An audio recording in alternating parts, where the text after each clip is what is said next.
S R Khaleeji കിച്ചണിലേക്ക് ഏവർക്കും സ്വാഗതം. എല്ലാവർക്കും സുഖമാണല്ലോ. ഞാൻ ഷെഫ് മുസൈഫ. ഇന്ന് ഞാൻ വന്നിട്ടുള്ളത് നമുക്കൊരു അയല ഫ്രൈ ആക്കിയാലോ. നോക്കിക്കാണി, അടിപൊളിയായിട്ട് കരിമ്പ് കണക്കിരിക്കുന്ന 1 കിലോ അയല ഞാൻ എടുത്തിട്ടുണ്ട്. 5 പീസ് കിട്ടി. 1 കിലോ അയല 5 പീസ് ക്ലീനാക്കി എടുത്തതാണ്. അതിനാവശ്യമായ മസാലകളാണ് ഞാൻ പറയാൻ പോകുന്നത്.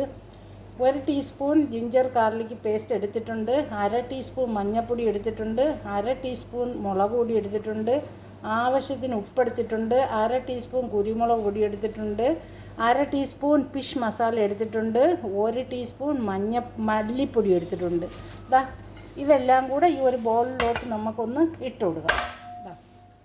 എന്നിട്ട് അടുത്തത് ഒരു പുളിക്ക് വേണ്ടി ഇത് പുളിയാണ്. പുഴിഞ്ഞ് ഇതേമാതിരി വരുന്ന സാധനമാണ്. അതിനകത്തോട്ട് 1/2 ടീസ്പൂൺ ഒഴിച്ചു കൊടുക്കാം. കൂടുതൽ വേണ്ട, 1/2 ടീസ്പൂൺ മതി. ഒരു ടേസ്റ്റിന് വേണ്ടിയാണ് ഇത് ഒഴിക്കുന്നത്, ഒരു പുളിക്ക്. ഇനി അടുത്തത് 2 ടീസ്പൂൺ എണ്ണയും കൂടെ ഒഴിച്ച് കൊടുത്തിട്ട് ഈ മസാല നല്ലതുപോലെ ഒന്ന് മിക്സാക്കണം. മസാല നല്ലപോലെ നമ്മളെ കൈ കൊണ്ട് തന്നെ ഒന്ന് മിക്സാക്കണം. നല്ലതുപോലെ ഒന്ന് മിക്സാക്കണം. മസാല മിക്സാക്കിയിട്ടുണ്ട്. ഇനി നമുക്ക് ഈ അയലയുടെ പുറത്തോട്ട് നമുക്ക് നല്ലതുപോലെ തേച്ച് പിടിപ്പിച്ചെടുക്കാം. ഒരു 10 മിനിറ്റ് വെച്ചിരുന്ന് അത് റെസ്റ്റ് ചെയ്യാനായിട്ട് നമുക്ക് ഇതുപോലെ നല്ലതുപോലെ ഒന്ന് തേച്ച് കൊടുക്കാം.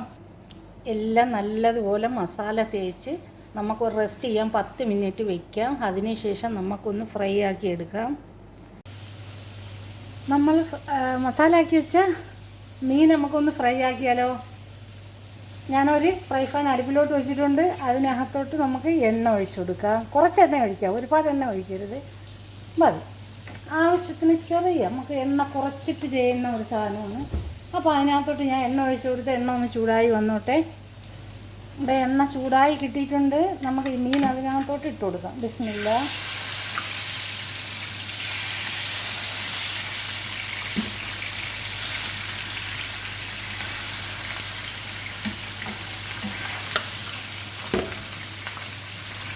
മീൻ ഞാൻ അതിലോട്ട് ഇട്ട് കൊടുത്തിട്ടുണ്ട്. നമ്മൾ മീനൊന്ന് തിരിച്ചിട്ട് കൊടുക്കാം. ബിസ്മില്ലാ. വാവ്,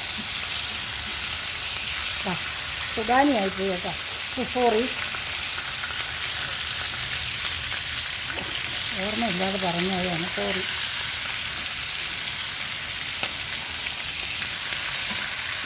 അല്ല, കരിഞ്ഞോടെ നമ്മളെ മീൻ കരിഞ്ഞോടെ.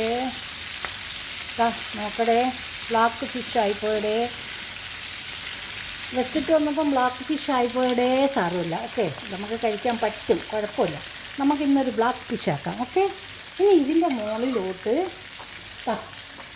ഒരു 2 ഫുള്ള് വെളുത്തുള്ളി ഇതേമാതിരി ചതച്ച് 3-4 തണ്ട് കറിവേപ്പില, ഒരു പച്ചമുളക് ഇതിൻ്റെ മുകളിലോട്ടൊന്ന് ആഡ് ചെയ്ത് കൊടുത്തിട്ട് അതവിടെ കിടന്ന് മീൻ അടുത്ത ഭാഗം ഫ്രൈ ആകുമ്പോൾ ഈ മീനും ഒന്ന് ഫ്രൈ ആയി കിട്ടും. ഈ ഉള്ളി ഇതെല്ലാം കൂടെ ഒന്ന് ഫ്രൈ ആയി കിട്ടും.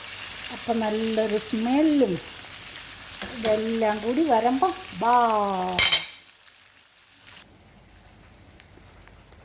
ഇവിടെ മക്കളെ, നമ്മളെ മീൻ പൊരിച്ച ഇവിടെ തയ്യാറായിട്ടുണ്ടേ. നിങ്ങളൊന്ന് കണ്ടുനോക്കി കാണി, സൂപ്പറായിട്ടുണ്ട് കേട്ടോ. ബ്ലാക്ക് ഫിഷ് ഒക്കെ കുറച്ച് കരിഞ്ഞു പോയി മക്കളെ. പോയിട്ട് വന്നപ്പം കുറച്ച് കരിഞ്ഞു പോയി. പല പനിയല്ലേ, അപ്പോൾ പോയിട്ട് വന്നപ്പോൾ കുറച്ചൊന്ന് കരിഞ്ഞു പോയി. വലിയ കുഴപ്പമൊന്നുമില്ല, എന്നാലും കഴിക്കാൻ നല്ല ടേസ്റ്റായിരിക്കും, സൂപ്പറായിരിക്കും. നമുക്ക് ഒരു കഷ്ണം നാരങ്ങയും കൂടെ വെച്ച് കൊടുക്കാം. ഒരു ഡിസൈനായിട്ട് കറിവേപ്പില, പച്ചമുളക് എല്ലാം കൂടെ ആയപ്പം വാവ്. ഇനി അതിൻ്റെ കൂട്ടത്തിൽ നമുക്ക് 1-2 മല്ലിയിലയും കൂടെയൊക്കെ ഇതിൻ്റെ ഇടയിലോട്ടൊന്ന് വെച്ച് കൊടുക്കുമ്പോഴേ നമ്മളെ മീനൊരു വെറൈറ്റി അടിപൊളിയായിട്ട് കിട്ടും കേട്ടോ. അപ്പോൾ എല്ലാവരും ഒന്ന് തയ്യാറാക്കി നോക്കണേ. എല്ലാവരും ഒന്ന് തയ്യാറാക്കി നോക്കിയിട്ട് ഇതിൻ്റെ ഫീഡ്ബാക്ക് ഒന്ന് അറിയിക്കണം കേട്ടോ. എല്ലാവരും ഒന്ന് തയ്യാറാക്കി നോക്കിയിട്ട് ഫീഡ്ബാക്ക് അറിയിക്കണേ മക്കളെ കേട്ടോ. എല്ലാവർക്കും ഞാൻ ഉണ്ടാക്കിത്തരാം കേട്ടോ മക്കളെ. എല്ലാവരും ഒന്ന് സപ്പോർട്ട് ചെയ്യണം, ഒന്ന് സബ്സ്ക്രൈബ് ചെയ്യണം.